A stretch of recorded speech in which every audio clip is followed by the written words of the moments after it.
दोघेही अतिशय चांगलं काम करताय, कारण मराठी माणसाला नॉर्मली उद्योगामध्ये जायचं म्हटल्यावर विचार पडतो की आम्ही करतोय काय, आम्ही नोकरी करावी की नाही, आणि धंद्यामध्ये पडायचं तर आपल्याला लोक मदत करतील का, आपला धंदा कितपत सफल होईल, आपल्याला नुकसान होईल की नफा होईल, ह्या गोष्टी फार मनात सारख्या येत राहतात. मला मराठी बांधवांना हेच सांगायचं आहे की जगामध्ये आपण येतो त्यावेळेलाच आपल्याला रिस्क असते. कुठल्याही क्षणी काही होऊ शकतं. आता तर कोविडचं वातावरण आहे म्हणा, पण कुठल्याही क्षणी काही होऊ शकतं. थोडीफार रिस्क घेतली तर आपण जास्त काहीतरी मोठं करण्याची शक्यता आणखीन असते. मी मंदार श्याम नार्वेकर, सरचिटणीस मी मराठी एकीकरण समिती आणि प्रमुख कार्यवाह मी मराठी व्यावसायिक एकीकरण समिती। आमची संघटना म्हणजे मूळतः आमची जी संघटना आहे मी मराठी एकीकरण समिती, ती गेली 5 वर्ष आमचे अध्यक्ष श्री भारत कुमार राऊत साहेब आणि कार्याध्यक्ष श्री प्रमोद दत्ताराम मसूरकर साहेब यांच्या मार्गदर्शनाखाली मराठी भाषा संवर्धन आणि संरक्षण या विषयासाठी काम करत आहे आणि संपूर्ण महाराष्ट्रभर ती यशस्वीपणे काम करीत आहे। उदाहरणार्थ आम्ही सर्व केंद्रीय आस्थापना आणि सरकारी राज्य सरकारच्या सर्व आस्थापना ज्या आहेत यामध्ये मराठी भाषा ही प्रथम वापरली जावी यासाठी कायद्याने आम्ही प्रयत्न करत आहोत आणि यात आम्ही यश प्राप्त करत आहोत। अनेक स्थानिक स्वराज्य संस्था तसेच काही खासगी आस्थापनांमध्ये देखील आम्ही मराठीच्या वापरासाठी प्रयत्न करून तिथे यशस्वीपणे आम्ही काम केलेलं आहे। दुसरं म्हणजे नुकतंच आम्ही आमची महाराष्ट्र संरक्षण संघटना नावाची एक दुसरी विंग सुरू केलेली जी आहे त्यामध्ये अनधिकृत आम्ही काही जे काही कामं असतील किंवा काही त्यांच्या तक्रारी देखील आम्ही तिथे करत आहोत आणि त्या तक्रारींच्या माध्यमातून देखील आम्ही मराठीच्या बाबतीतले जे काही प्रश्न आहेत आणि अन्याय होत आहेत त्याच्यावरती आवाज उठवत आहोत। याच्यामध्ये तिसरी गोष्ट म्हणजे आम्ही गेल्या 1.5 ते 2 वर्षापासून मी मराठी व्यावसायिक एकीकरण समिती या नावाने आमची व्यावसायिक विंग सुरू केलेली आहे, जी महाराष्ट्रातील मराठी उद्योजक आणि व्यावसायिक यांच्यासाठी काम करत आहे। आपल्या सर्व महाराष्ट्रातील मराठी उद्योजकांना व्यावसायिकांना एका व्यासपीठावर आणण्यासाठी, सर्व उद्योजकीय संस्थांना एका व्यासपीठावर आणण्यासाठी महत्वाचं काम मी मराठी व्यावसायिक एकीकरण समिती करत आहे आणि यासाठी गेली 1.5 वर्ष आम्ही अनेक उद्योजक आणि व्यावसायिक संस्था यांचे प्रतिनिधी, त्यांचे पदाधिकारी यांना भेटत आहोत आणि त्यांना एकत्र येण्यासाठी आम्ही प्रयत्नशील आहोत आणि याला चांगल्या रीतीने प्रतिसाद देखील मिळत आहे। यासाठी आम्ही काही प्रत्यक्ष भेटीगाठी किंवा फोन तसेच आत्ताच्या ह्या झूम मीटिंगचा देखील आम्ही आधार घेतलेला आहे। सर्वात महत्त्वाचं म्हणजे गेल्या वर्षी आम्ही 20 जून 2019 या दिवशी मराठी समाजामध्ये उद्योजकतेचं बीज रोवण्यासाठी किंवा मराठी मुलांना एक उद्योजकतेची प्रेरणा मिळण्यासाठी कैलासवासी लक्ष्मणराव किर्लोस्कर यांच्या 150व्या शतकोत्तर सुवर्ण जयंती दिनी जागतिक मराठी उद्योजकता दिवस ही संकल्पना आम्ही राबवली। आपल्या मराठी समाजामध्ये अनेक सांस्कृतिक दिवस आहेत, पण उद्योजकतेसाठी असा कुठलाही खास दिवस असा नाही आणि तो असावा म्हणून लक्ष्मणराव किर्लोस्कर यांच्यासारखा दुसरा माणूस आपल्याला सापडणार नाही, कारण महाराष्ट्राचाच नव्हे तर भारताचा आद्य उद्योजक म्हणता येईल असे ते व्यक्तिमत्व होतं आणि त्यांच्या जीवन प्रवासातून प्रेरणा घेऊन मराठी उद्योजकांनी, तरुण मराठी उद्योजकांनी उद्योजक विश्वात यावं आणि स्वतःची, महाराष्ट्राची आणि पर्यायाने देशाची प्रगती साधावी हे आमचं उद्दिष्ट त्यामागे होतं। आणि गेल्या वर्षी वाशीतील मराठी साहित्य संस्कृती कला मंडळाच्या यांच्यासोबत संयुक्त विद्यमाने त्यांच्याच ऑडिटोरियम मध्ये हा कार्यक्रम पार पडला, जिकडे आम्ही अर्थसंकेत समवेत Maharashtra business club, Saturday club, Marathi व्यापारी व्यावसायिक उद्योजक मित्र मंडळ आणि आम्ही उद्योगिनी या 5 महत्वाच्या संस्थांचा आम्ही तिथे सत्कार केला, ज्यांनी उद्योजकता या मराठी उद्योजकता विश्वामध्ये आणण्यासाठी प्रयत्न केले। त्यासोबत त्या दिवशी आमचे अध्यक्ष भारत कुमार राऊत साहेब आणि मसिया महाराष्ट्र चेंबर्स ऑफ कॉमर्सच्या उपाध्यक्षा शुभांगी तिरोडकर मॅडम देखील त्या दिवशी उपस्थित होत्या। तसेच आम्ही त्या दिवशी काही समाजसेवकांचा आणि नवीन उद्योजकांचा देखील गौरव केला आणि हीच संकल्पना आता यावर्षी पुढे घेऊन जाताना अर्थसंकेतच्याच अमित बागवे आणि सौ रचना बागवे यांच्या सहकार्याने आम्ही हा जागतिक मराठी उद्योजकता सप्ताह राबवत आहोत. या सप्ताह राबवण्यामागची संकल्पना देखील अमित बागवे साहेबांचीच होती की आपण या सप्ताहाभर संपूर्ण 7 दिवस आपण या उद्योजक विश्वातील अनेक पैलूंवरती प्रकाश टाकण्यासाठी, मार्गदर्शन घेण्यासाठी मान्यवर वक्त्यांची चर्चासत्र किंवा भाषण आपण इथे आयोजित करूया आणि याच्यातून मराठी उद्योजकांना, जगभर जे आपले मराठी उद्योजक जे पसरलेले आहेत त्यांना काहीतरी एक मार्गदर्शन करूया, प्रेरणा देऊया. आणि त्याचाच कालचा भाग म्हणजे काल आम्ही उद्घाटन केलं. काल उद्घाटनाच्या दिवशी महाराष्ट्राचे माननीय उद्योग मंत्री श्री सुभाष देसाई साहेब इथे उपस्थित होते आणि त्यांनी खूप छान पद्धतीने एक मार्गदर्शन केलं. महाराष्ट्र सरकार उद्योजकांसाठी काय योजना राबवत आहे हे त्यांनी सांगितलं. आणि सगळ्यात महत्वाचं म्हणजे मी मराठी व्यावसायिक एकीकरण समिती आणि अर्थसंकेत यांच्या ह्या संयुक्त विद्यमाने आयोजित केलेल्या उपक्रमाचा त्यांनी गौरव केला आणि त्यांनी एक सूचना दिलेली आहे की लवकरात लवकर अशा सर्व व्यावसायिक संस्थांना एकत्र करून त्यांचे जे काही प्रश्न असतील ते महाराष्ट्राच्या सरकारसमोर मांडावे अशी त्यांनी इच्छा त्यांनी व्यक्त केली. आणि दुसरं म्हणजे मी मराठी व्यावसायिक एकीकरण समितीकडून त्यांना एक विनंती केली गेली की 20 जून हा आता शासकीय पातळीवरतीच महाराष्ट्राचा किंवा मराठी उद्योजकांचा जागतिक मराठी उद्योजकता दिवस म्हणून साजरा केला जावा आणि यासाठी ते आपण प्रयत्न करू असं त्यांनी आश्वासन दिलेलं आहे. आणि त्यानंतर आजचा हा दुसरा दिवस आणि आजच्या दुसऱ्या दिवशी आपल्याला श्री शंकर जाधव सर हे मार्गदर्शक म्हणून लाभलेले आहेत. मी त्यांचं इथे मनापासून स्वागत करतो, आभार मानतो आणि अमित बागवे सरांना आता विनंती करतो की त्यांनी त्यांची कार्याची पूर्ण ओळख करून द्यावी. धन्यवाद. धन्यवाद मंदार. नमस्कार, मी डॉक्टर अमित बागवे, संस्थापक आणि संपादक अर्थसंकेत.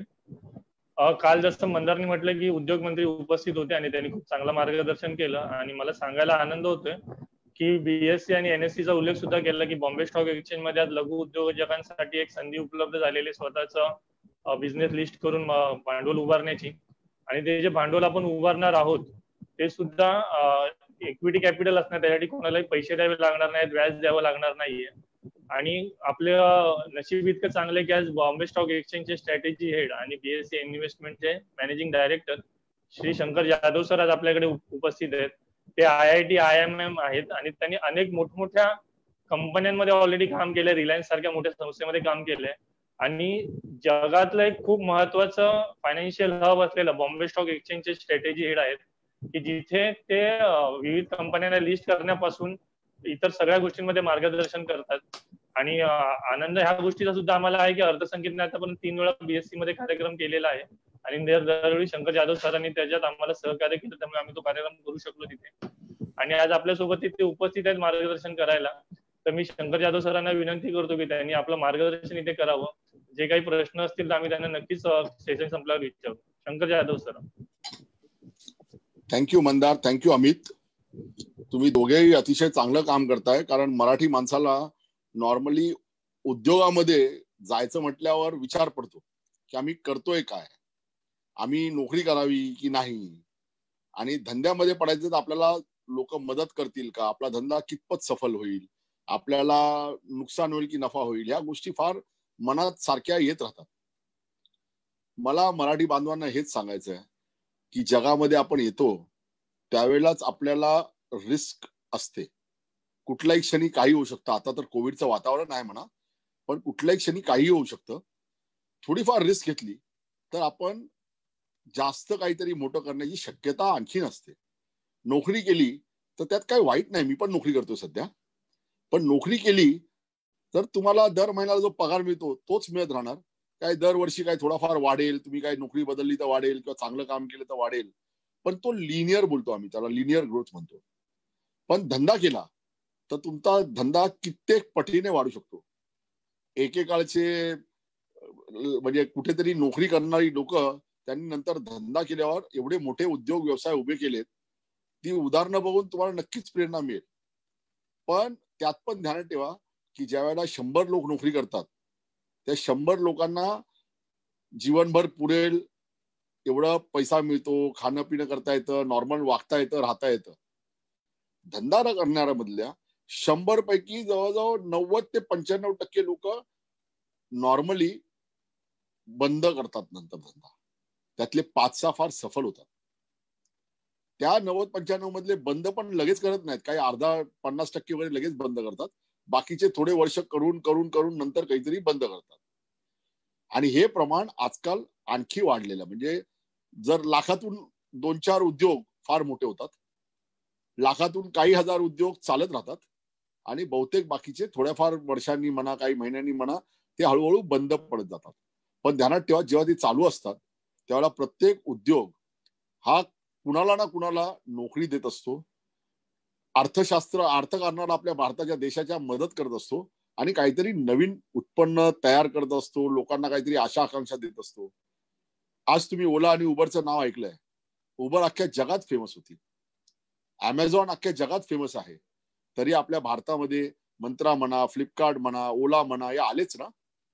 कारण संपूर्ण मार्केट शेअर म्हणजे पूर्ण मार्केट एकच कंपनी घेऊ शकते असं नसतं. ज्या काळी मायक्रोसॉफ्टचा दबदबा होता त्यातून गुगल कुठून तरी आला आणि आज गुगल एवढं मोठं बनलंय.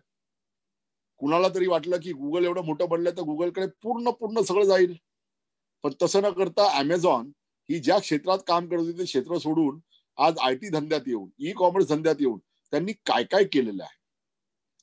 माझी इच्छा आहे की भारतातून आणि विशेषतः आपल्या मराठी बांधवातून असाच कोणीतरी आणखीन पुढे जावं, जसं किर्लोस्करांनी पण दाखवून दिलाय मार्ग. कारण हे जे उद्योगधंदे सुरुवात केलेली आधीची मराठी माणसं आहेत त्यांनी भरपूर काम केलंय. पण मराठी माणूस कल्पना अचाट करण्याची शक्यता कमी असते. असं नाही म्हणत की सगळेच नाही करत, काही जण करतात, काही जण नाही करत. उदाहरण मी माझं स्वतःच सांगतो. मी BSc मध्ये येण्याआधी मी एका कंपनीत CEO होतो. सगळं चांगलं चाललेलं, आमचा धंदा चांगला चालला. मला हवं असतं तर मी कंटिन्यू पण केलं असतं.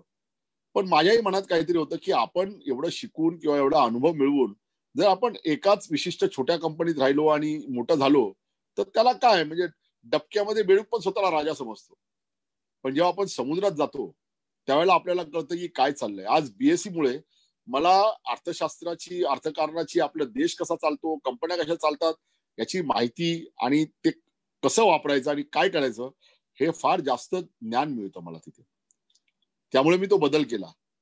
लोक म्हणतात की 17व्या वर्षी पण नवीन कंपनी चालू करणारी मंडळी आहे. मी ते करू शकतो. मला कधी वाटलं की बाबा स्टॉक एक्सचेंज मध्ये इतकी वर्ष केल्यानंतर आता काय नवीन करावं तर मी ते करणार आहे. आणि ते केल्यानंतर यशस्वी होण्याची शक्यता त्या माणसांमध्ये जास्त असते की जे विश्वास ठेवतात की आपण हे करू शकतो. प्रत्येक वेळेला आपल्याला 10 लाख पायऱ्या चढायच्या असतील तर 2-4 पायऱ्यात आपण दमू शकतो, थांबू शकतो, कुठे घसरू शकतो परत खाली, कुठे काही वाईट अनुभव येऊ शकतात. पण आपल्याला वर जायचंय तर आपण पडत पडत प्रयत्न करायचा. जसं समुद्राचं पाणी किनाऱ्यातल्या खडकाला मारून मारून मारून त्याची वाळू बनवते, त्याला इंग्रजीमध्ये आपण पर्सिस्टन्स बोलतो. ते आपल्यात असलं पाहिजे. आणि मी हे का सांगतोय, कारण खूप लोक असं काही वेळ प्रयत्न करतात आणि नंतर सोडून देतात. अर्थात त्यांचंही बरोबर असतं, कारण कधी कधी डोकं किती दगडावर आपटायचं, दगड फुटेल की डोकं फुटेल ह्याचा पण काहीतरी आपल्याला सारासार विचार करायला हवा. पण मी आता तुम्हाला काही थोडेफार मार्ग सांगणार आहेत की ज्यामध्ये तुमचं यशस्वी होण्याची शक्यता वाढते. मला मंदार आणि अमितने सांगितलं होतं की आपल्याकडे ऑडियन्समध्ये कदाचित असे पण लोक असतील की ज्यांचा धंदा एका ठराविक लेवल पर्यंत आला आहे, मोठा झाला आहे, मध्यम लेवलला आला आहे, पण त्यांना फार मोठं व्हायचं. काही लोक असे असतील की ज्यांनी आत्ताच सुरुवात केली आहे आणि त्यांना जरा जास्त आधार हवा आहे. आणि काही जण असे असतील की ज्यांनी अजून सुरुवात पण नाही केली पण सुरुवात करायचा विचार करतात, कारण या कोविडमुळे खूप लोकांच्या नोकऱ्या जाण्याची शक्यता आहे. कारण जर कंपनीला फायदा नसेल तर कंपनी खर्च कमी करायला बघते आणि खर्च कमी करताना सगळ्यात आधी दिसतं तो मनुष्यबळाचा खर्च. तर माझं सांगणं आहे की जर मी कुणाला काही प्रश्न असतील तर नंतर विचारू शकता. तर ज्या कंपन्या आधीच चालू आहेत आणि एका ठराविक लेवल पर्यंत पोहोचल्यात आणि त्या वाढायला पुढे त्यांना अडथळा येतो, त्यांच्यासाठी एक महत्वाची गोष्ट आहे की कधी पण आपल्याला मोठं व्हायचं असेल आणि ते आपला आवाक्याबाहेर असेल तर आपल्याला एक टीम गोळा करायला लागते, आपल्याला पार्टनर लागतात. आणि ते पार्टनर जर आपल्या बरोबर आले तर आपण खूप काय करू शकतो. आता पार्टनर कसा असावा, तोच लेचापेचा असला तर तो आपल्याला मदत करू शकेल का? त्यामुळे तुम्हाला बॉम्बे स्टॉक एक्सचेंज सारखे पार्टनर मिळाले तर तुम्हाला आवडणार नाहीत का? जी कंपनी 150 वर्ष आपलं स्टॉक एक्सचेंज चालू आहे भारतामध्ये, आशियामधलं सगळ्यात जुनं स्टॉक एक्सचेंज आहे. त्या स्टॉक एक्सचेंजनी जे स्मॉल आणि मीडियम एंटरप्राइजेस बोलतो आपण, SME, त्या SME साठी खास वेगळा प्लॅटफॉर्म केलेला आहे, SME एक्सचेंज. त्या SME एक्सचेंज मध्ये आतापर्यंत 300हून अधिक कंपन्या लिस्ट झालेल्या आहेत आणि त्या सूचित झाल्यानंतर त्या एक्सचेंज मधून त्यांना मोठ्या बोर्डवर यायला, म्हणजे मेन बोर्डवर यायला 2 वर्षानंतर चान्स असतो. अशा 60 पेक्षा जास्त कंपन्या आमच्या SME एक्सचेंज पासून मेन बोर्डवर गेलेल्या आहेत. तर बाबा पहिली गोष्ट म्हणजे SME एक्सचेंजवर लिस्ट कसं करायचं आणि का करायचं?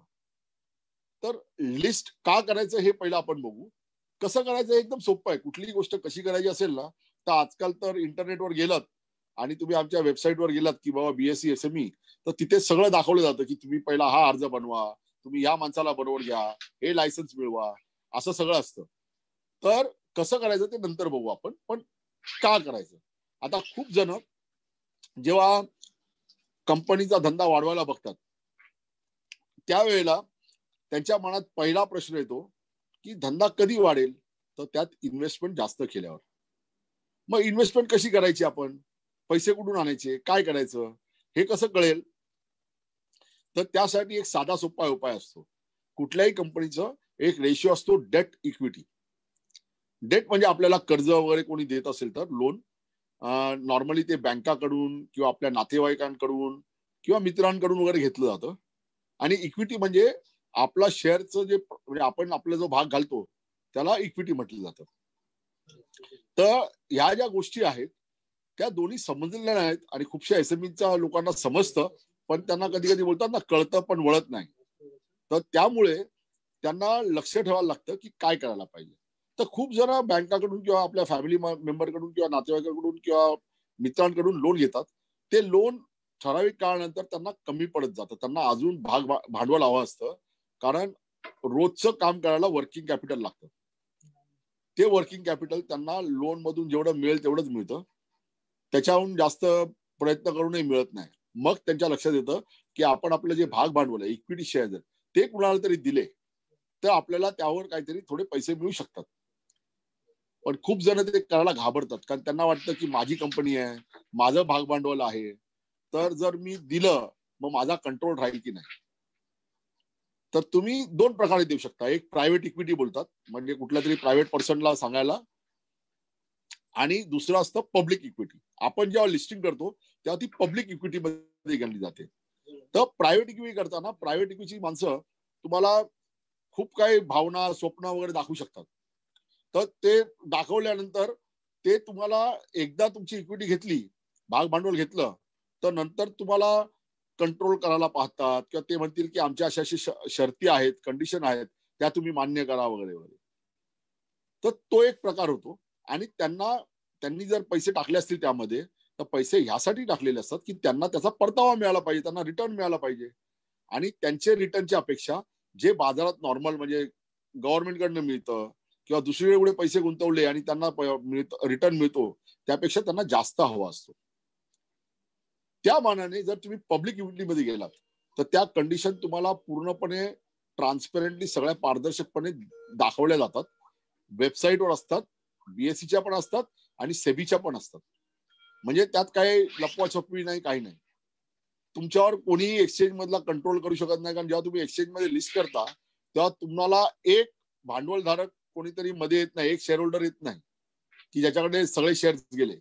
तुम्हाला 25% शेअर्स विकायला लागतात कमीत कमी, आणि ते 25% पण एका माणसाला न जाता कमीत कमी 50 माणसाला द्यायला लागतात कमीत कमी.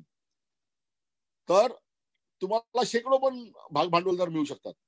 त्यामुळे पहिलं म्हणजे इक्विटी लिस्टिंग जर तुम्ही पब्लिक पोर्टलवर केलं, SME बोर्डवर वगैरे, तर तुम्हाला कोण कंट्रोल करत नाही. आणि ते भाग भांडवलदार असतात, त्यांच्या अपेक्षा असतात, पण त्यांनी आधी तुमच्याकडून लिहून घेतलेलं नसतं की बाबा मला तुम्ही एवढा परतावा द्या, एवढा रिटर्न मिळालाच पाहिजे. मग ते भाग भांडवलदार कोण असतात? तुम्ही जेव्हा लिस्ट करता तेव्हा कोण असतात? तर ती हीच मंडळी असतात जे तुमचे नातेवाईक आहेत, मित्र आहेत, तुमचे सप्लायर आहेत, त्यांना माहिती असतं की तुमची कंपनी चांगली चालली आहे, तुम्ही एक ऑनेस्ट माणूस आहात, तुम्ही कुणाला फसवत नाही, तुम्ही चांगल्या प्रकारे धंदा करता. तीच मंडळी तुम्ही लोन मागायला गेल्यावर लोन दिलं तर त्यांना परत मागायला कधी कठीण वाटत असेल, त्यांना मिळेल की नाही शाश्वती नसते. पण जर पब्लिक कंपनीमध्ये त्यांनी लिस्ट केलं, जी लिस्ट झालेल्या कंपनीमध्ये त्यांनी जर डायरेक्ट शेअर विकत घेतले तर त्यांना हवे तेव्हा विकता येतात आणि त्यांचे पैसे त्यांना मिळतील पुढं. पूर्ण नाही मिळाले तर जेवढे काही ज्याप्रमाणे शेअर प्राइसची किंमत असते त्याप्रमाणे त्यांना मिळतील. तर त्यामुळे तुम्हाला हा फायदा असतो की तुम्हाला लोन मागण्याऐवजी तुम्ही त्यांना सांगू शकता की मला लोन नका देऊ, माझे शेअर विकत घ्या आणि ते विकल्यानंतर तुम्हाला बॉम्बे स्टॉक एक्सचेंजच्या लिस्टिंगवर एक्सचेंजवर तुम्हाला हवे तेव्हा विकता येतात किंवा विकत घेता येतात. आता हे झाला एक भाग की तुमचा बाबा कर्ज कमी करून भाग भांडवल वाढवलं तर डेट इक्विटी रेशो पण चांगला होतो. डेट इक्विटी रेशो मध्ये इक्विटी जर वाढली तर तुम्हाला बँका पण जास्त लोन देतात. तिसरा महत्वाचा मुद्दा काय आहे की तुमची जेव्हा एखादी कंपनी लिस्ट होते तर लोक समजतात ही छोटी कंपनी होती आधी, आता मोठी झाली. लिस्ट झाल्यानंतर ती कंपनी कशी चालते, काय कोण त्याचे महत्वाचे ग्राहक आहेत आणि त्याचा रिझल्ट कसा येतो असं वारंवार दर 6 महिन्यांनी तुम्हाला पब्लिश करायला लागतो. त्यामुळे लोकांच्या नजरेत येतं ही छोटी कंपनी आहे, आज तिच्या शेअरची किंमत एवढी आहे, उद्या ती मोठी होऊ शकते.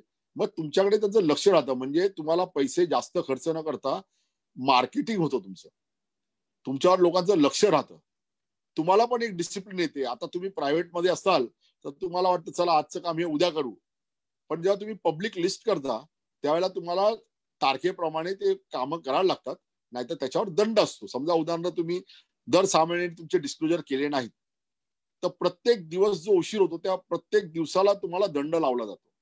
त्यामुळे तुम्ही सांभाळून कराल. तर खूप वेळा भाग भांडवल मिळवलं तर तुमची कंपनी आणखी पुढे जाऊ शकते, कारण तुम्हाला रिटर्न ऑन इन्व्हेस्टमेंट जे असतं ते इन्व्हेस्टमेंट वाढल्यावर रिटर्न वाढेल. त्यामुळे माझ्याकडे खूप जण येतात ज्यांचा धंदा इतका जरा पुढे गेला आणि त्यांना मोठं करायचंय आणि त्या लिस्टेड कंपन्यांमधल्या तुम्हाला सांगितलं मी जवळजवळ 300 कंपन्या आता एसएमई बोर्डावर आहेत आणि त्याच्याहून आधी 60च्या वरती कंपन्या आमच्या मेन बोर्डावर पण गेल्या आहेत. म्हणजे जवळजवळ 400 कंपन्या आमच्याकडे लिस्ट होऊन त्यातल्या 60 वर गेलेल्या आहेत. त्या मेन बोर्डावर लिस्ट झाल्या तर आणखीन लोकांना कळतं की ही मोठी झाली आहे कंपनी. आता ह्या कंपन्या लिस्ट करण्यासाठी काय लागतं बाबा, तर त्यासाठी काही साधे सोपे नियम केलेत. मेन बोर्डासाठी जे नियम आहेत त्यात थोडी शिथिलता आणून जरा सोपं केलं गेलं आहे. उदाहरणार्थ तुम्हाला खूप लोक तुम्ही कुणालाही विचारलं मी तर पहिला बोलतात माझा मागच्या वर्षीचा सेल एवढा एवढा करोड रुपये होता.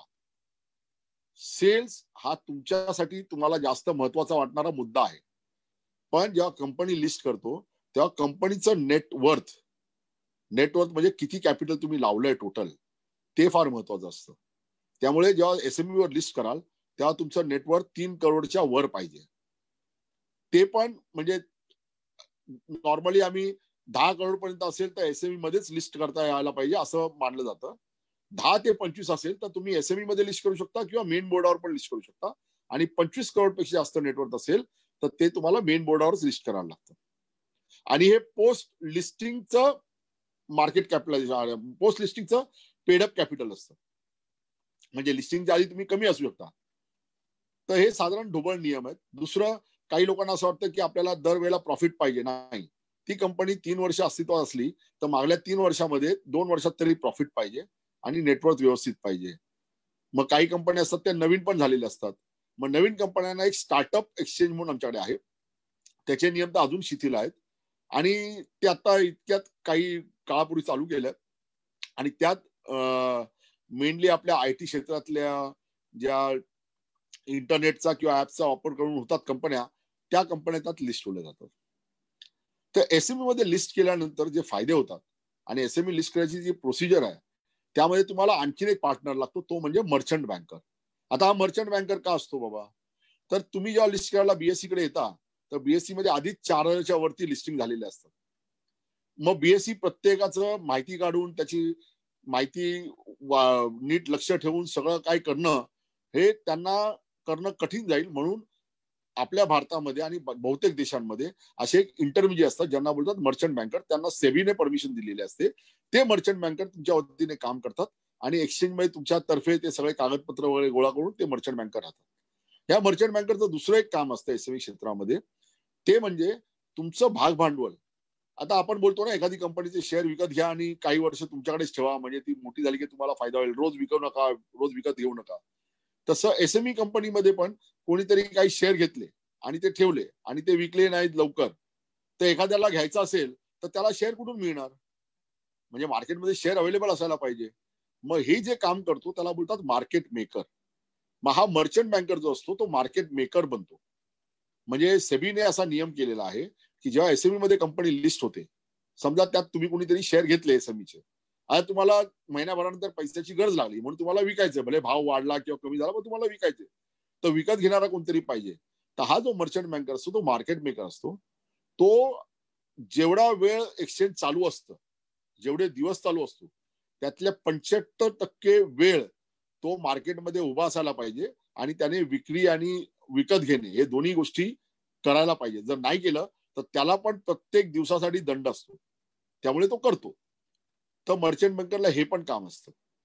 आता हे झालं लिस्टिंग वगैरे. पण लिस्टिंग झालेल्या तुम्ही बोलाल की या कंपन्या पुढे काय करतात, आम्हाला कसं कळेल की त्यांनी लिस्टिंग केल्यावर चांगलं झालं की नाही झालं, त्यात आम्ही कसं वाढायचं? तर आम्ही त्यासाठी पण सोपा उपाय केलाय. तुम्हाला कसं आता मी येऊन इथे बोलतोय म्हणून तुम्हाला कळलं की बाबा स्टॉक एक्सचेंज मध्ये काय चालतं, तसं आम्ही आमच्या बीएससी एसएमई साईटवर ज्या लोकांनी कंपन्या लिस्ट केल्यात ते जे प्रमोटर आहेत, त्या कंपन्यांचे आधीचे मालक आहेत, आता ते प्रमोटर आहेत. कारण आता तुम्ही पण जर त्यात शेअर विकत घेतले तुम्ही पण पार्ट मालक होणार ना. तर त्या प्रमोटरचे इंटरव्ह्यू ठेवलेले आहेत. तर काही जणांचे लिस्ट व्हायच्या आधीचे इंटरव्ह्यू आहेत, लिस्ट व्हायच्या काळातले इंटरव्ह्यू आहेत, आणि काही जणांचे लिस्ट झाल्यानंतर वर्ष 2 वर्षांनी त्यांना लिस्टिंगमुळे काय फायदा झाला याचे पण आहेत. तर तुम्ही ते व्हिडिओ जरूर बघा. ते काही 2-3 मिनिटाचे, 5 मिनिटाचे, 10 मिनिटाचे आहेत. काही वेळेला आम्ही त्यांचे मोठे इंटरव्ह्यू पण घेतलेले आहेत. पण त्याच्यावरून तुम्हाला लक्षात येईल की बाबा एक्सचेंजवर लिस्ट झाल्यावर काय होतं. आता तुम्ही बोलाल की ते सगळे चांगलेच बोलणार कारण एक्सचेंजवर लिस्ट झाले, एक्सचेंजवर टाकलेलं आहे. तर आज इंटरनेटमुळे तुम्हाला सगळं मोकळीक आहे. तुम्ही इंटरनेटवर जाऊन शोधा की आमच्याकडे ज्या कंपन्या लिस्ट झाल्यात त्यातल्या किती कंपन्या बाबा फेल झाल्या, किती कंपन्या चांगल्या चालल्या. आमच्याकडे एसएमई लिस्टिंग मध्ये एक एसएमई लिस्टिंग इंडेक्स आहे. म्हणजे लिस्ट झालेल्या कंपन्या त्यांच्या पुढच्या वर्षापर्यंत किती इंडेक्स असतो, तो इंडेक्स जर तुम्ही बघाल तर तो जेव्हा चालू केला त्या 100 वरनं आज किती, म्हणजे तुम्ही 100 रुपये गुंतवलेत तर तुम्हाला आज किती पट पैसे मिळाले असते म्हणजे त्या इंडेक्स प्रमाणे, तर तुम्हाला अंदाज येईल तेवढा. आणि ध्यानात ठेवा की सगळ्या कंपन्या यशस्वी होतील असं नाही. काही कंपन्या यशस्वी होत नाहीत, काही बुडतात पण. पण त्यांचं प्रमाण जर बघाल तर तुम्हाला कळेल की एक्सचेंजवर लिस्ट केल्याने काय होतं. मी एक उदाहरण देऊन सांगतो. समजा काही कंपन्या त्या लिस्ट केल्या, तर लिस्ट करायच्या आधी त्यांचं चाचणी होते, म्हणजे त्या कशा करतायत, काय करतायत, त्यांचं नेट कॅपिटल, पेडअप कॅपिटल किती आहे, त्यात माणसं कशी आहेत, ते लिस्ट व्हायच्या आधी सगळी चाचपणी केली जाते. त्यानुसार त्यांना लिस्टिंग करायला मिळावं की नाही मिळावं याचा निर्णय होतो. मग आता तुम्ही मला सांगा, ज्या लिस्ट केलेल्या कंपन्या आहेत आणि लिस्ट न केलेल्या कंपन्या आहेत, त्यात कुठल्या कंपन्या जास्त चालण्याची शक्यता आहे? तर अर्थात तुम्हाला पण कळेल की लिस्ट केलेल्या कंपन्या जास्त चालण्याची शक्यता आहे. म्हणजे ज्या लिस्ट नाही केल्या त्या 100 कंपन्या घेतल्या आणि लिस्ट केलेल्या 100 कंपन्या घेतल्या, तर लिस्ट केलेल्या 100 कंपन्यांपैकी जास्त कंपन्या पुढे जाण्याची शक्यता आहे किंवा चांगल्या चालण्याची शक्यता आहे. लिस्ट न केलेल्या मधल्या जास्त कंपन्या फेल होण्याची शक्यता. तर हा जो फरक तुम्हाला कळला तर तुम्हाला यशस्वी होण्याकडे एसएमई कडे वाटचाल करायला तुम्हाला मदत मिळेल. आता हा झाला एसएमई बद्दलचा प्रश्न आणि त्याच्याबद्दलची माहिती. पण उद्योजकांना नुसतं भाग भांडवल नको असतं. कारण नुसतं भाग भांडवलाने झालं असतं ना तर ज्याच्याकडे पैसे आहेत त्याने नुसते पैसे दिले तरी तुमची कंपनी चालली असते. उद्योजकांना खूप वेळा अनुभव काही ठराविक गोष्टींचा असतो, सगळ्या गोष्टींचा नसतो. मग तो ते अनुभव कुठून मिळवणार? तर अनुभव त्यांना पार्टनर कडून मिळत असतो. पण खूप उद्योजक त्यांच्या पार्टनरशिप चालू करतात आणि नंतर पार्टनरशिप मध्ये खराब अनुभव आला मग ते पार्टनर वेगळे होतात आणि मग एकटं चालू करायला बघतात. मग त्यात होतं काय की एकटा माणूस सगळं काय करू शकत नाही. म्हणजे मार्केटिंग करणं, ऑपरेशन्स बघणं, रेग्युलेशन बघणं, टॅक्सेस बघणं हे सगळं जमत नाही. मग तो काही लोकांना नोकरीवर ठेवतो. आणि ध्यानात ठेवा, नोकरी करणारा माणूस आणि ज्या माणसाचं स्वतःचं भांडवल त्यात गुंतलंय असा माणूस, या दोन माणसामध्ये फरक असतो. आणि म्हणून पार्टनर घेणं जरुरी आहे. पण खूप वेळा पार्टनर घेता येत नाही. मग त्यावेळेला काय असतं की तुम्हाला कोणतरी साथीदार हवा असतो की जो तुम्हाला गाईड करेल, मदत करेल. तर हा जो मर्चंट बँकर आहे तो तुम्हाला मदत करू शकतो. तुम्हाला वेगवेगळ्या क्षेत्रामध्ये, सगळ्या सेल्सच्या क्षेत्रात काही कमी करेल, पण तुम्हाला रेग्युलेशनच्या क्षेत्रात, तुम्हाला भांडवल कुठून उभारायचं किंवा कोण माणूस तुम्हाला काय माहिती देऊ शकतो ते करू शकतो. आणि ह्या गोष्टी तुम्हाला एसएमई लिस्टिंगमुळे होतात. पण SME लिस्टिंग मध्ये तुम्हाला अमित बागवे सारखी माणसं भेटतील किंवा माझ्यासारखी भेटतील. मग खूप वेळा तुमच्या ओळखी झाल्यावर ती माणसं पण तुम्हाला मदत करू शकतात. अर्थात ते जास्त वेळ देऊ शकत नाहीत. मित्र असल्यावर खूप जास्त वेळ दिला जातो आणि अनोळखी माणसं असली, ते आली 2-4 वेळा बोलले तर आम्ही त्यांना पण मदत करतो. पण ती मदत आमची फार तुटपुंजी पडते खूप वेळा. पण तरी माझ्याकडे अशी काही माणसं आहेत की ज्यांना मी 7-8 वर्षापूर्वी भेटलो, 10 वर्षापूर्वी भेटलो आणि आज फार मोठे मोठे उद्योजक झालेत ते. आणि मोठे म्हणजे जे त्या काळात होते आणि आताच्या काळात आहेत त्यामध्ये कित्येक पटीने त्यांचा टर्नओव्हर वाढलाय, त्यांची नेट वर्थ वाढलेली स्वतःची. म्हणजे ज्या माणसाकडे आपण म्हणायचो ना की एक त्याची ऐपत नव्हती, आज तो 50 करोडचं ऑफिस पण घेऊ शकतो. आणि हा जो बदल आहे ना तो रिस्क चान्स घेतल्यावरच येतो. एखाद्या माणसाने ठरवलं मी चान्सच घेणार नाही, तर तुम्हाला वाटतं का त्याला काही रिटर्न मिळेल? काहीच नाही. मी खूप लोकांना बघतो परीक्षा द्यायचीच नाही, जाऊ दे मला कठीण वाटतं मी परीक्षा देणार नाही. मी कित्येकांना सांगतो परीक्षा दिली तर काय होईल? जास्तीत जास्त नापास होणार. आणि तुम्ही माणूस आहात, तुम्ही जर प्रयत्न केले तर नापास नाही होणार, काठावर तरी पास व्हाल. आणि जर जास्तच प्रयत्न केले तर आणखीन जास्त होईल. मी जेव्हा लहान होतो आणि कॉलेजला होतो तेव्हा मला काही फार हुशार मंडळी मिळाली. जसं अमितने सांगितलं मी IIT बॉम्बे आणि IIM अहमदाबाद मधून शिकलोय, तर तिथे हुशार मुलांची अजिबात कमतरता नाही. आमच्यासारखे कदाचित कमी असतील जे कमी हुशार होते. पण त्या हुशार मुलांच्यात राहिल्यावर मला कळलं की काही मुलं असतात ना ते एक पाठी किंवा 2 वेळा वाचलं तर त्यांना पाठ व्हायचं. आणि मला असा अनुभव आला की मला 5 ते 6 वेळा लागतो. मग मी काय केलं, त्यांनी 1-2 वेळा वाचतात ना तर मी 5-6 वेळा वाचेन. म्हणजे सशाची आणि कासवाची जी शर्यत बघितली आपण, कासव हळूहळू चालतं, ससा एकदम तुरंत एकदम पटकन पळत पळत जाऊ शकतो. तर मी कासव असलो तर काय, मी जरा जास्त वेळ घेईन पण मी प्रयत्न तर करेन. दगडावर पाणी मारण्याची उपमा तुम्हाला आठवत असेल तर तुम्हाला सांगतो मी तसं करून करून माझा आणखीन एक फायदा झाला. काय झालं की मी 5-6 वेळा वाचल्यामुळे माझ्या डोक्यात ते पक्क बसलं. आज 30 वर्षानंतर पण माझा मुलगा इंजिनिअरिंग करतो आणि त्याची जेव्हा गणित मी उत्तरं देतो तेव्हा तो पण अचंबून जातो की तुम्ही कसं काय करता. तर म्हटलं अरे आम्ही हातांनी केलं. जरा ते बोलतात ना की आपण जर स्वतःच्या हाताने काही कामं केलं तर ते विसरत नाही कधी. तुमच्यापैकी काही उद्योजक जेवण म्हणत असतील घरी, तुम्ही 4 वेळा चिकन करा आणि 5व्या वेळा करायला गेला तर तुमचं चिकन अतिशय उत्तम होतंय, तुम्हाला पण खात्री आहे. तर माझी इच्छा आहे की लोकांनी प्रयत्न करणं सोडू नये. परत प्रयत्न करताना काही काय करतात ते एका फुलावरून दुसऱ्या फुलावर जाणे. म्हणजे मी आज ह्या धंद्यात आहे, उद्या दुसऱ्या धंद्यात जातो. माझे असे खूप मित्र आहेत ज्यांनी या कोविडच्या काळामध्ये त्यांचा मेन धंदा चालू नव्हता कारण सगळं बंद होतं. मग त्यांनी सॅनिटायझरचा धंदा चालू केला. कारण त्यांना काही लोक म्हणाली की बाबा आपण मार्केट बघून आपलं मार्केटिंग करायला पाहिजे. आता तुम्ही विचार करा, जो तुम्ही सॅनिटायझर स्वतः तुम्हाला काही त्यातली माहिती नसते, कोणीतरी तुमचा मित्र देतो किंवा कोण ओळखीचा माणूस तुम्हाला विकतो, त्याची क्वालिटी खराब झाली तर तुमचं नाव खराब होणार नाही का? माझं तर म्हणणं आहे की ज्यावेळेला लढाई चालू नसते तेव्हा आपल्या तलवारीला धार करायचं काम आपण करायचं असतं. पण तलवार सोडून दुसरं काहीतरी शिकायला गेलो तर तलवारीचं ज्ञान आहे आणि जी स्किल आहे ती पण जायची. तर माझ्या म्हणण्याप्रमाणे आपल्याला जी आपली स्ट्रेंथ आहे ती आणखी वाढवायची कशी हे ते काम केलं पाहिजे. तर खूपशे उद्योजक असे एकापेक्षा जास्त धंद्यात उतरतात. त्यात काही प्रॉब्लेम नाही. कधी कधी 2-3 धंदे पण करणं काही कठीण नसतं. पण मी काही जणांना बघितलंय, काही लोकांनी 10 कंपन्या काढल्यात, काही 20 कंपन्या काढल्यात. त्यांनी कार्ड दिलं ना त्या कार्डवर असे 10 नावं असतात, या कंपनीचं मी हे, त्या कंपनीचं मी हे केलंय, असं करून टाकलेलं असतं. आता अशा माणसाबद्दल तुम्हाला काय वाटेल माहित नाही, पण माझ्या मताप्रमाणे हा माणूस खूप गोष्टी एकाच वेळेला करायला बघतोय आणि म्हणून त्याचं एका वेळेला ध्यान जाणार नाही. तर ती एकाग्रता असते. अर्जुनाला डोळा दिसतो तसा आपल्याला दिसायला पाहिजे, पण त्याच वेळेला आपल्याला बाकीची पण कर्तव्य असतात, बाकीची कामं पण असू शकतात. त्यामुळे धंद्यामध्ये लक्ष देऊन सुरुवातीला जर तुम्ही 4-5 वर्ष लक्ष घातलं तर तुमचा धंदा पुढे वाढण्याची शक्यता असते. आणि मी तुम्हाला म्हटलं पार्टनर, तुम्हाला एकट्याला जमत नसेल तर कुणातरी घ्या. काही तुमच्याकडे पैसे कमी असतील, कोण पैसेवाला मित्र घ्या. काही तुम्हाला मार्केटिंगचं ज्ञान कमी असेल तर मार्केटिंगवाला माणूस घ्या. खूप वेळा असं होतं की लोक धंदा चालू करतात, ते ऍक्च्युअली धंदा नसतो, ते ट्रेडिंग चालू करतात.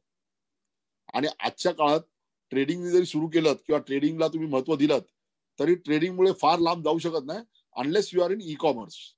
म्हणजे अमेझॉन जे करतात ते स्वतः काही बनवत नाही, ते दुसऱ्यांचं विकत असतात, किंवा फ्लिपकार्ट किंवा डीमार्ट. पण ती फार मोठी मंडळी आहेत, त्यांनी ट्रेडिंग चालू केलं आणि त्याला खूप अनुभव आहे. पण ट्रेडिंगने धंदा चालू करावा लागतो. पण नंतर जसं मोठं होत राहता तसं तुम्हाला स्वतःचं काहीतरी त्यात USP असला पाहिजे, युनिक सेलिंग पॉईंट असला पाहिजे. तुमच्याकडे तुमची मॅन्युफॅक्चरिंग कॅपॅसिटी म्हणा किंवा तुमच्याकडे काहीतरी वेगळं असलं तर तुमचा बिझनेस चांगला चालू शकतो. आणि असे काही उद्योजक बघितलेत मी, ते फार मोठे झालेत.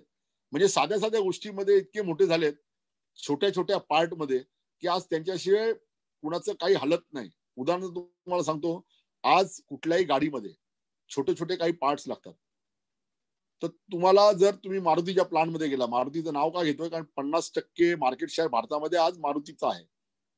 तर मारुती सगळं काही बनवत नाही, तर त्यांच्याकडे ऑटो ॲन्सिलरीज बनवणारी छोट्या छोट्या कंपन्या आहेत.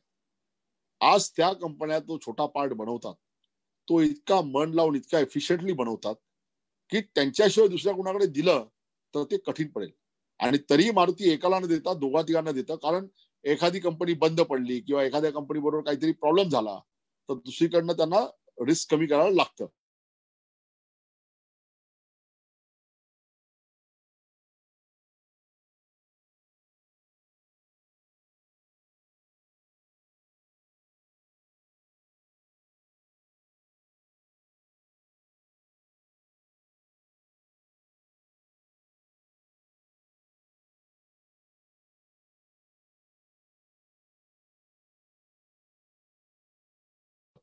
तर माझी इच्छा आहे की तुम्ही जेव्हा छोट्या आणि जर चांगली प्रतिक्रिया मिळाली तर त्यांचं तिकडे पण सेल व्हायला फार सोपं पडतं. आणि त्याची किंमत म्हणून ते मला डिस्काउंट जास्त देऊन माझ्याकडनं म्हणजे मला क्लायंट बनवून त्यांना बरं वाटतं. आणि इतक्या मोठ्या प्रमाणात मी वापरलंय बीएससी मध्ये, तर तुम्ही बघाल की अशा गोष्टी करून माणूस मोठा होऊ शकतो. आणि तुम्ही जे उद्योजक आहात सगळे, मी खूप वेळा बघितलं, मी काही मीटिंगला पण जातो, अमितने पण मला बोलवलं, कधी मंदारने पण बोलवलं. त्या मीटिंग मध्ये सगळे उद्योजक येतात आणि एकमेकांना भेटतात. त्यांचा असा समज असतो की मी एक काहीतरी पदार्थ बनवतोय, प्रोडक्ट किंवा सर्व्हिस आहे, ती दुसऱ्याला काही किंमत, दुसऱ्याला फायदा होईल. आता 2 प्रकारचे प्रोडक्ट किंवा सर्व्हिसेस असतात. एक असतं बिझनेस टू बिझनेस आणि एक असतं business to customer, direct B2C. तर B2B प्रकारामध्ये हो, दुसऱ्या उद्योजकांना आपण विकू शकतो, पण बहुतेक छोटे उद्योजक असतात ते B2C करतात. कारण B2C मध्ये काही तुम्हाला किंमत हवी तेवढी मिळू शकते, तुम्हाला जरा जास्त ज्ञान असू शकतं, कारण तुम्ही पण एक कस्टमर आहात. आणि B2B मध्ये कसं असतं, तुम्हाला कॉम्पिटिशन असतं, ते कॉम्पिटिशन फार मोठं असतं आणि त्यात एकदम कटथ्रोट कॉम्पिटिशन चालतं. म्हणजे तुम्हाला किंमतही जास्त वाढवता येत नाही आणि तुम्हाला जर ऑर्डर गेली तर तुम्हाला फार मोठं नुकसान होतं. त्यामुळे आम्ही नेहमी सांगतो की तुम्हाला बिझनेस करताना तुम्हाला काही ग्राहक पाहिजेत जे बिझनेसवाले ग्राहक आहेत, म्हणजे मोठे ग्राहक आहेत, आणि काही ग्राहक पाहिजे छोटे ग्राहक आहेत. म्हणजे कुठला एक ग्राहक गेला तर तुमचा धंदा पूर्ण बंद होऊ नये. आता ह्या अशा गोष्टी ज्या आहेत तुम्हाला त्या पार्टनर मधनं मिळतात. आणि हे उद्योजक पार्टनर तुम्हाला मिळवायचे असतील तर तुम्हाला त्यासाठी वेगळ्या प्रकारच्या लोकांना भेटायला पाहिजे. आणि वेगळी प्रकारची लोक कोण आहेत? रोज भेटणारी लोक असतात, त्यांच्याकडून आपण शिकलेलो असतो आणि आपल्याला माहिती पण मिळते. पण जो माणूस आपल्या बरोबर नॉर्मली नसतो आणि तरी आपल्याला वेळ देऊ शकतो, तो आपला धंदा वाढवायला फार मदत करू शकतो. आणि मी स्वतः पण खूप वेळा शिकलोय. उदाहरणार्थ, आज स्टॉक मार्केटमध्ये आल्यापासून मी सिक्युरिटी वगैरे आम्हाला फार महत्वाची असते, तर त्यामुळे मला नेहमी सिक्युरिटी एजन्सीज बरोबर, इतकंच काय काय ते आपल्या सेंट्रल गव्हर्नमेंटमध्ये सिक्युरिटी बद्दल जे समित्या बनल्यात त्याच्यावर पण मला बोललं जातं. त्यावेळेला मला लक्षात येतं की सिक्युरिटीमध्ये काय काय चालतं आणि माझ्यामुळे पण त्यांना फायदा होतो आणि त्यांच्यामुळे पण मला फायदा होतो. मी ती सिक्युरिटीचा, त्यांची जे माहिती असते त्याचा वापर करून आमचं बॉम्बे स्टॉक एक्सचेंज आणखी सिक्युअर करू शकतो. तर असं तुम्हाला वेगवेगळ्या ठिकाणी भेट पण द्यायला पाहिजे, लोकांशी बोलायला पाहिजे. आणि त्यासाठी तुमचा पर्सनल जो वेळ असतो धंद्यामधून काढून